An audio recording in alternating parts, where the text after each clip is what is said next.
Well,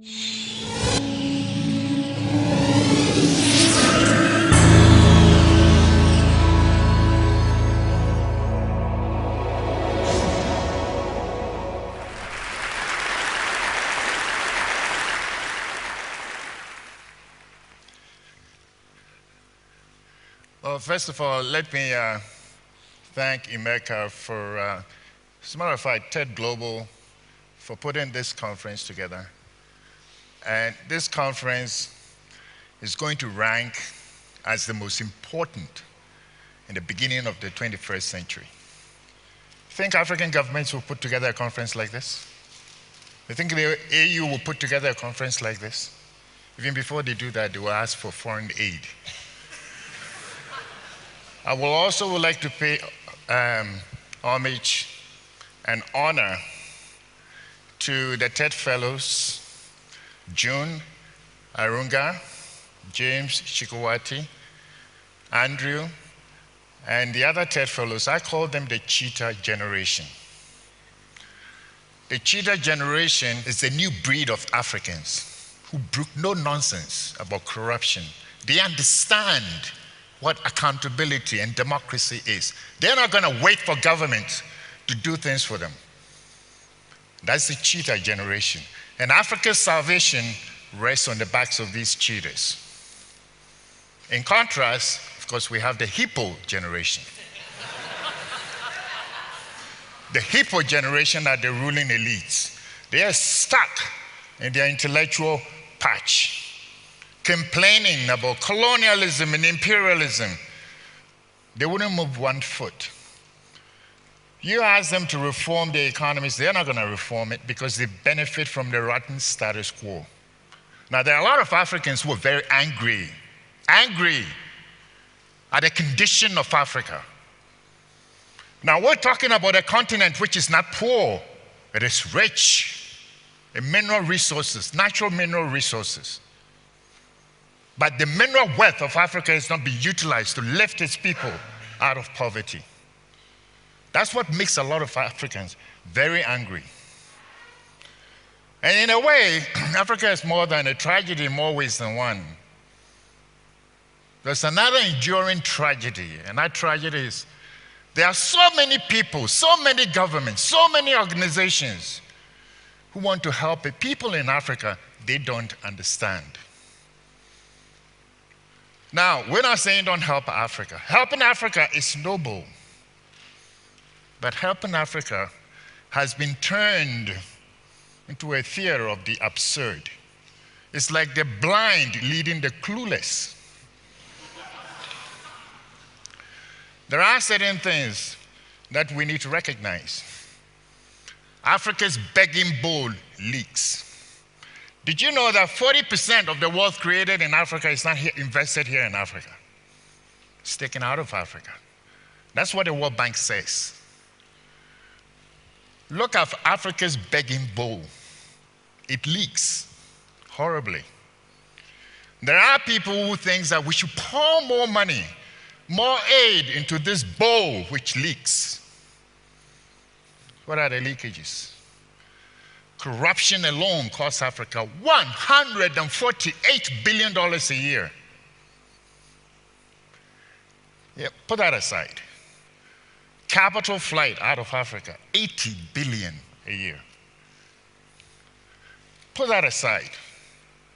Let's take food imports. Every year, Africa spends $20 billion to import food. Just add that up. All these leakages, that's far more than the $50 billion Tony Blair wants to raise for Africa. Now, back in the 1960s, Africa not only fed itself, it also exported food. Not anymore. We know that something has gone fundamentally wrong. You know it, I know it. But let's not waste our time talking about these mistakes because we'll spend all day here. Let's move on and flip over to the next chapter. And that's what this conference is all about, the next chapter. The next chapter begins with, first of all, asking ourselves this fundamental question: whom do we want to help in Africa? There's the people, and then there's the government or leaders. Now, the speaker before me, the previous speaker before me, Idris Mohammed, indicated that we've had abysmal leadership in Africa. That characterization, in my view, is even more charitable.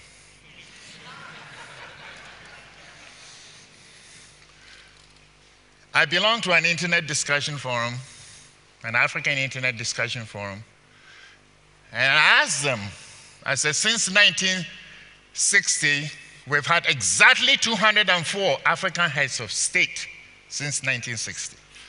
And I asked them to name me just 20 good leaders, just 20 good leaders. Maybe you may want to take this, leadership challenge, yourself. I asked them to name me just 20. Everybody mentioned Nelson Mandela, of course, Kwame Nkrumah, Nyerere, Kenyatta. Somebody mentioned Idi Amin. I let that pass. Point is, they couldn't go beyond 15. Even if they had been able to name me 20, what does that tell you? 20 out of 204 means that the majority, the vast majority of the African leaders failed their people. And if you look at them, the slate of the post-colonial leaders, an assortment of military, fufu heads, Swiss bank socialists, crocodile liberators, vampire elites, quack revolutionaries. Now, this leadership is a far cry from the traditional leaders that Africans have known for centuries. The second false premise that we make when we're trying to help Africa is that sometimes we think that there is something called a government in Africa that cares about its people, serves the interests of the people, and represents the people. There is one particular quote. A Lesotho chief once says that here in Lesotho we got two problems: rats and the government. What you and I understand as a government doesn't exist in many African countries. In fact, what we call our governments are vampire states. Vampires is because they suck the economic vitality out of their people. Government is the problem in Africa. A vampire state is a government which has been hijacked by a phalanx of bandits and crooks who use the instruments of state power to enrich themselves, their cronies and tribesmen, and exclude everybody else. The richest people in Africa are heads of state and ministers. And quite often the chief bandit is the head of state himself. Where did they get their money? By creating wealth? No, by raking it off the backs of their suffering people. That's not wealth creation, it's wealth redistribution. The third fundamental issue that we have to recognize is that if we want to help the African people, we must know where the African people are. Take any African economy. An African economy can be broken up into three sectors. There is the modern sector, there is the informal sector, and the traditional sector. The modern sector is the abode of the elites, it's the seat of government. In many African countries, the modern sector is lost, it's dysfunctional. It is a meretricious fandango of imported systems which the elites themselves don't understand. That is the source of many of Africa's problems, where the struggles for political power emanate and then spill over onto the informal and the traditional sector, claiming innocent lives. Now, the modern sector, of course, is where a lot of the development aid and resources went into. More than 80% of Ivory Coast development went into the modern sector. The other sectors, the informal and the traditional sector, are where you find the majority of the African people. The real people in Africa, that's where you find them. And obviously it makes common sense that if you want to help the people, you go where the people are. But that's not what we did. As a matter of fact, we neglected the informal and the traditional sectors. The traditional sector is where Africa produces its agriculture, which is one of the reasons why Africa can't feed itself. And that's why it must import food. All right. You cannot develop Africa by ignoring the informal and the traditional sectors. And you can't develop the informal and the traditional sectors without an operational understanding of how these two sectors work. These two sectors, let me describe to you, have their own indigenous institutions. First one is the political system.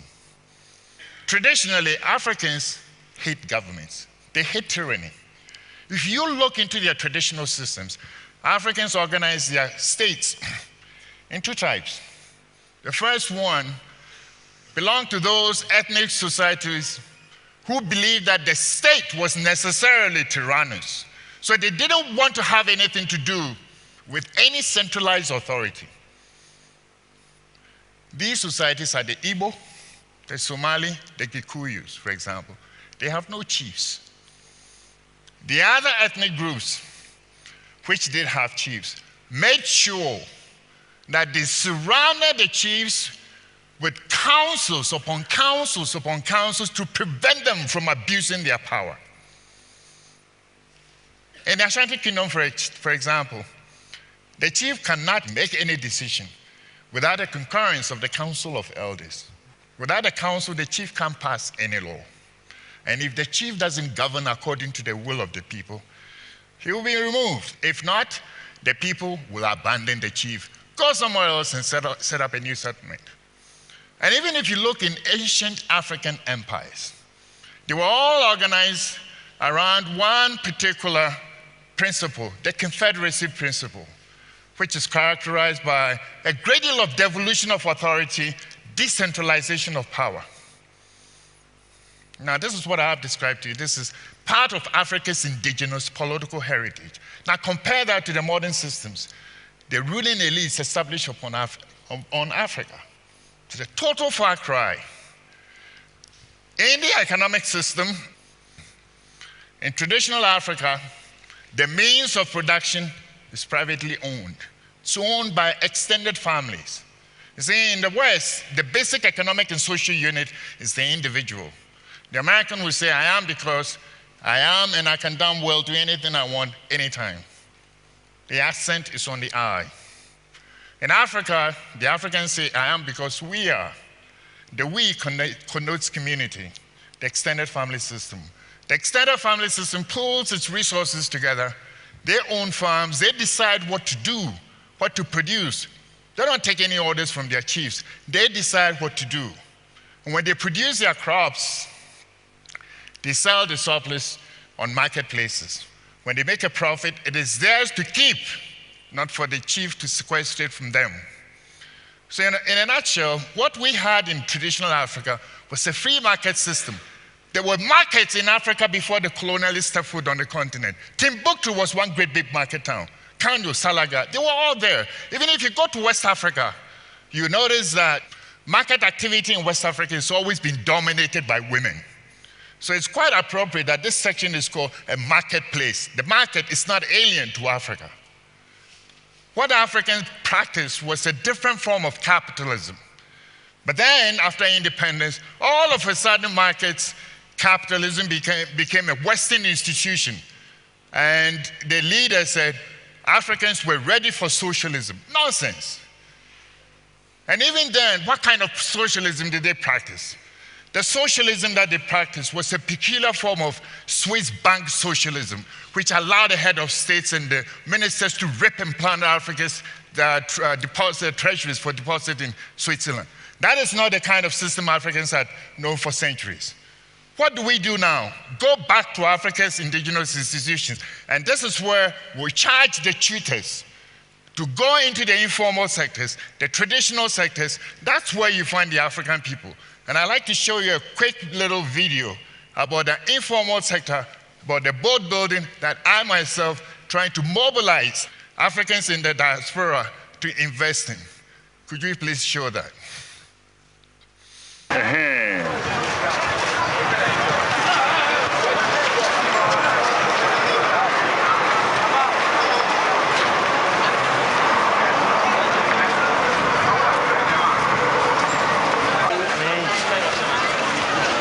Mina engineer to where she point. Traditionally,